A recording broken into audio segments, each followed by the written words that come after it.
Shalom para pendengar radio Suara Abdi Allah dimanapun Anda berada pada pagi hari ini. Mari kita bersama-sama kembali merenungkan firman Tuhan. Sebelum itu mari kita berdoa. Tuhan Yesus yang baik, terima kasih untuk pagi yang boleh Tuhan berikan bagi kami. Sebentar Tuhan, kami akan merenungkan firman-Mu. Kami mohon pimpinan Tuhan. Biarlah kami boleh mengerti, memahami, terlebih kami boleh melakukannya dalam kehidupan kami hari lepas hari. Berfirmanlah Tuhan, sebab kami siap mendengarkan firman-Mu. Dalam nama Yesus Kristus kami berdoa. Amin. Para pendengar radio dimanapun Anda berada, pada hari ini kita akan kembali menemukan satu bagian firman Tuhan dari Amsal pasal yang pertama. Amsal pasal yang pertama ayat yang ke-10 sampai yang ke-9. Amsal pasal yang pertama ayat yang ke-10 sampai yang ke-19. Saya akan membacakannya bagi kita semua. Hai anakku, jikalau orang berdosa hendak membujuk engkau, janganlah engkau menurut. Jikalau mereka berkata, marilah ikut kami, biarlah kita menghadang darah. Biarlah kita mengintai orang yang tidak bersalah dengan tidak semena-mena. Biarlah kita menelan mereka hidup-hidup seperti dunia orang mati, bulat-bulat seperti mereka yang turun ke liang kubur. Kita akan mendapat berbagai benda yang berharga. Kita akan memenuhi rumah kita dengan barang rampasan. Buanglah undimu ke tengah-tengah kami, satu pundi-pundi bagi kita sekalian. Hai anak-anakku, janganlah engkau hidup menurut tingkah laku mereka. Tahanlah kakimu daripada jalan mereka, karena kaki mereka lari menuju kejahatan dan bergegas-gegas untuk menumpahkan darah. Sebab percumalah jaring dibentangkan di depan mata segala yang bersayap. Padahal mereka menghadang darahnya sendiri dan mengintai nyawanya sendiri. Demikianlah pengalaman setiap orang yang loba akan keuntungan gelap, yang mengambil nyawa orang yang mempunyainya. Para pendengar, hari ini kita belajar dengan satu topik, jangan terbujuk dengan ajakan orang berdosa. Para pendengar, saat bulan puasa, tentu kita melihat ya, ada banyak warung yang ditutup. Bahkan ada yang melarang untuk buka warung dengan alasan menghormati yang sedang puasa. Saudara-saudari sekalian, terkadang saya berpikir ya, bahwa apa artinya puasa bila tidak ada godaan? Bukankah arti puasa itu secara umum yaitu menahan lapar dan haus, menahan nafsu? Lantas apa yang istimewa dari puasa? Apa perjuangannya bila tidak ada tantangan yang harus dihadapi? Pemikiran saya ini bukan berarti saya tidak menghargai mereka ya, dengan cara saya makan seenaknya di depan yang puasa. Tetapi setidaknya dalam pikiran saya, jangan sampai dilarang. Boleh buka warung, asal ditutup banner di depan seperti itu ya, kasih penghalang, sehingga tidak terlihat dari luar. Saudara-saudari sekalian, godaan-godaan seperti mereka yang menjalani puasa ya, di mana di bulan puasa ada warung buka. Mereka harus menahan keinginan untuk makan. Mereka menahan lapar. Demikian juga dengan Amsal yang akan kita pelajari dan renungkan pada hari ini. Dalam Amsal 1 ayat yang ke-10 sampai ke-19 yang sudah saya baca tadi, kita melihat satu inti pengajaran sekaligus peringatan, yaitu kita harus tahan akan godaan dosa. Bagian ini kita diperhatikan, bila kita perhatikan ya, penulis Amsal yang memposisikan sebagai orang tua, memberikan nasihat yang baik bagi anak atau dapat dikatakan juniornya, agar tidak mengikuti perbuatan dosa yang menggoda. Saudara-saudari sekalian, pada Amsal ini diperlihatkan bagaimana perbuatan dosa begitu ragam. Di antaranya kita dapat melihat dalam ayat yang ke-11 sampai ke-12. Jikalau mereka berkata, marilah ikut kami, biarlah kita menghadang darah, yang artinya ini pembunuhan ya. Biarlah kita mengintai orang yang tidak bersalah, yaitu penindasan. Dengan tidak semena-mena, biarlah kita menelan mereka hidup-hidup seperti dunia orang mati, bulat-bulat seperti mereka yang turun ke liang kubur. Yang artinya ini mengarah kepada penindasan, saudara. Ayat yang ke-13, kita akan mendapat pelbagai benda yang berharga. Kita akan memenuhi rumah kita dengan barang rampasan. Yang dalam bagian ini berarti perampokan, mengambil hak orang lain, seperti itu. Ayat yang ke-14, buanglah undimu ke tengah-tengah kami, satu pundi-pundi bagi kita sekalian. Yang artinya merayakan kejahatan. Saudara yang terkasih, jelas bagian ini kita melihat betapa jahatnya perbuatan yang harus kita hindari. Suatu tindakan yang merugikan orang lain, perbuatan yang menindas orang yang lemah. Tentu perbuatan dosa seperti ini dibenci oleh Tuhan. Namun perbuatan jahat seperti ini selalu ada di sekitar kita, orang yang percaya. Iblis selalu bekerja di sekitar kita. Dan kita melihat di ayat yang ke-15, sana dikatakan, "Hai anakku, janganlah engkau hidup menurut tingkah laku mereka. Tahanlah kakimu daripada jalan mereka." Dalam bagian ini menjadi sebuah penekanan ya, di mana dalam ayat ini penulis mengingatkan untuk tidak mengikuti cara hidup mereka yang berdosa, tidak mengikuti langkah hidup mereka yang bahkan dikatakan di dalam ayat 15 tadi, tahanlah kakimu, yang artinya kita harus membatasi diri, menahan keinginan untuk mengikuti jalan hidup mereka yang tentunya salah, yang tentunya berdosa, saudara. Untuk kedua kalinya, penulis dalam ayat yang ke-16-19 menyatakan kembali, mengulangi kembali bagaimana kehidupan mereka yang jahat, sehingga dapat kita lihat bagaimana perbuatan mereka sangat tidak patut diikuti oleh anak-anak Tuhan. Saudara yang terkasih dalam Tuhan, bagian ini juga mengingatkan kita akan firman Tuhan dalam 1 Korintus 15 ayat yang ke-33 sampai ke-34. Di sana dikatakan, "Janganlah kamu sesat, pergaulan yang buruk merusak kebiasaan yang baik. Sadarlah kembali sebaik-baiknya dan jangan berbuat dosa lagi. Ada di antara kamu yang tidak mengenal Allah. Hal ini kukatakan supaya kamu merasa malu." Pesan Rasul Paulus kepada jemaat di Korintus ialah pergaulan yang buruk dapat merusak hal-hal yang baik dari kehidupan kita. Saudara sekalian, saya pernah ya di rumah pelihara burung. Kalau di tempat saya itu dinamakan burung kacer, yaitu jenis burung kicau yang berharga bagus, saudara. Ketika saya mendapatkannya dari om saya, burung itu memiliki suara yang bagus, memiliki kicauan yang bagus. Tetapi ketika saya bawa ke rumah, ketika saya rawat, di pedesaan, saya burung kacer itu ya, itu karena tempat saya itu di kampung, dekat dengan kebun-kebun dan hutan, saudara.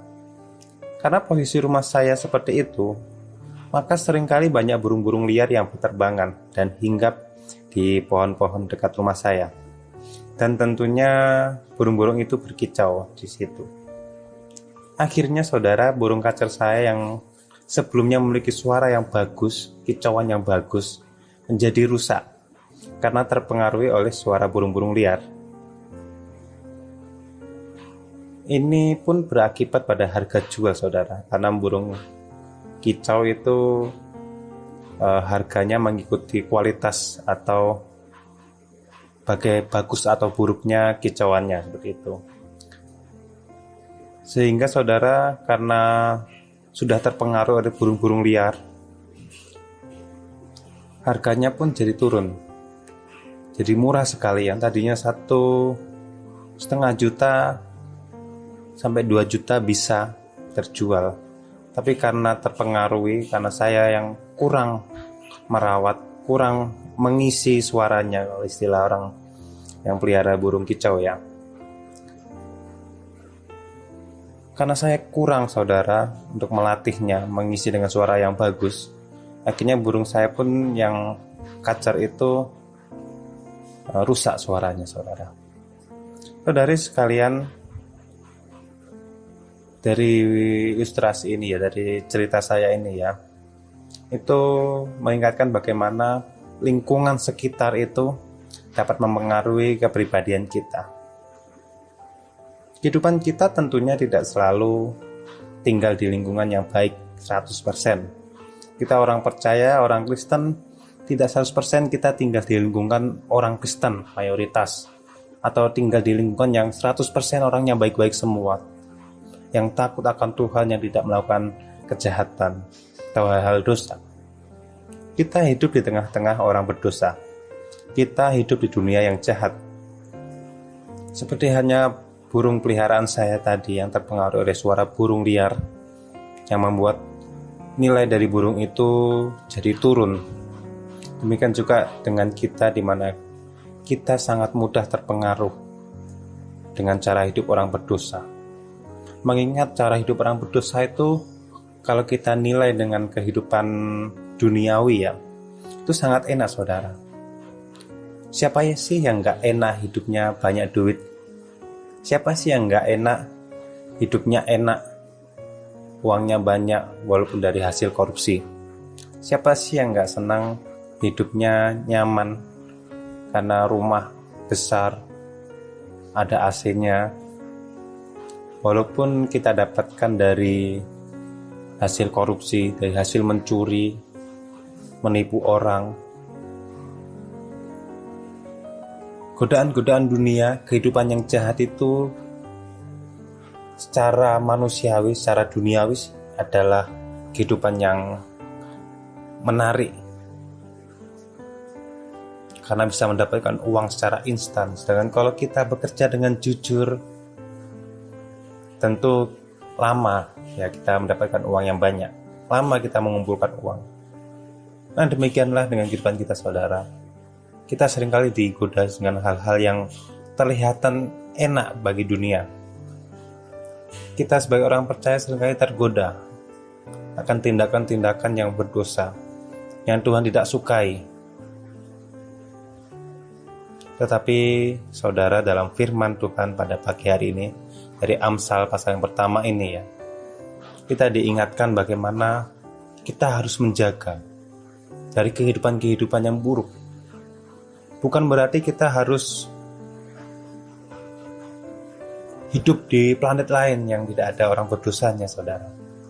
Bukan berarti kita harus hidup menjauhi lingkungan. Ketemu orang jahat kita langsung pergi menjauh.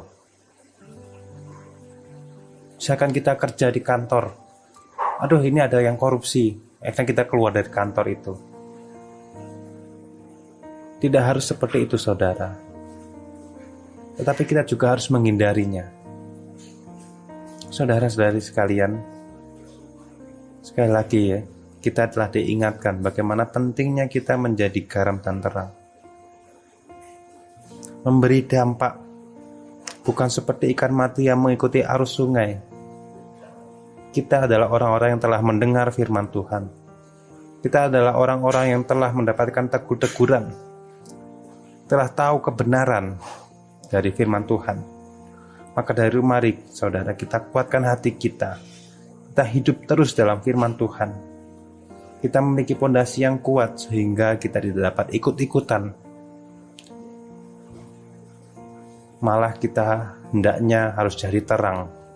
Bila kita berada di tempat yang jahat, bila kita bekerja, beraktivitas di tempat-tempat yang banyak orang yang tidak tahu kebenaran, itu menjadi tugas kita saudara, untuk menjadi terang. Bukan kita yang dipengaruhi, tapi kita yang mempengaruhi.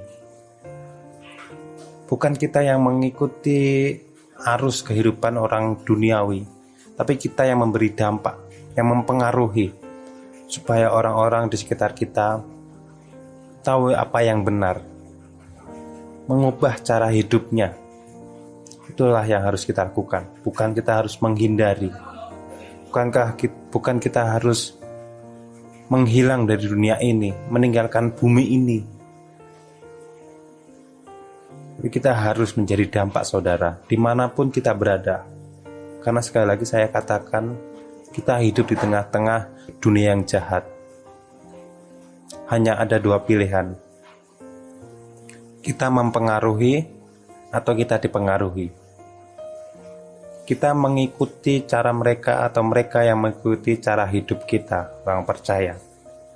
Mari kita renungkan hal ini, saudara. Mari kita memiliki pondasi yang kuat akan firman Tuhan. Dan biarlah, saudara, firman Tuhan ini boleh menjadi terang, boleh menjadi panduan kita untuk boleh menjalani hari-hari dengan hidup lebih baik dan berkenan di mata Tuhan. Mari kita berdoa untuk meresponi firman Tuhan pagi hari ini. Tuhan Yesus yang baik, terima kasih. Tuhan sangat baik dalam kehidupan kami. Terima kasih Tuhan, oleh karena penebusan Tuhan Yesus Kristus di kayu salib, Engkau menyelamatkan kami. Engkau mengangkat kami dari belenggu dosa, membebaskan kami Bapa, sehingga kami boleh menjadi orang-orang yang memiliki kehidupan yang baru. Tuhan, Engkau tahu setiap kami hidup tidak selalu berada di daerah yang 100% suci, 100% baik. Kami menjalani aktivitas tidak selalu berada di lingkungan orang-orang yang takut akan Tuhan. Tetapi Tuhan, ajarlah kami untuk boleh menguatkan diri kami, menguatkan iman kami, sehingga kami tidak mengikuti cara hidup mereka. Kami tidak terbawa arus dunia yang jahat ini. Dan tolonglah kami Bapa, dimanapun kami berada, kami boleh berdampak. Bukan kami mengikuti mereka, tapi mereka yang mengikuti cara hidup kami. Bukan kami yang mempengaruhi, bukan kami yang terpengaruhi oleh cara hidup dunia, tapi dunia yang terpengaruhi oleh cara hidup kami. Kami menjadi terang, kami menjadi garam. Kami berdampak bagi lingkungan di mana kami berada. Tuhan yang tolong kami, dan kami percaya Roh Kudus-Mu, Roh penolong itu selalu ada bersama kami, menolong kami, dan menjaga hidup kami. Terpujilah nama-Mu Bapa. Kehidupan kami serahkan tangan Tuhan. Tuhan yang berkenan, Tuhan yang berkehendak, jadilah dalam hidup kami seturut yang Tuhan kehendaki, sekarang sampai selama-lamanya. Mengucap syukur Tuhan untuk firman-Mu. Dalam nama Yesus Kristus kami telah berdoa. Amin.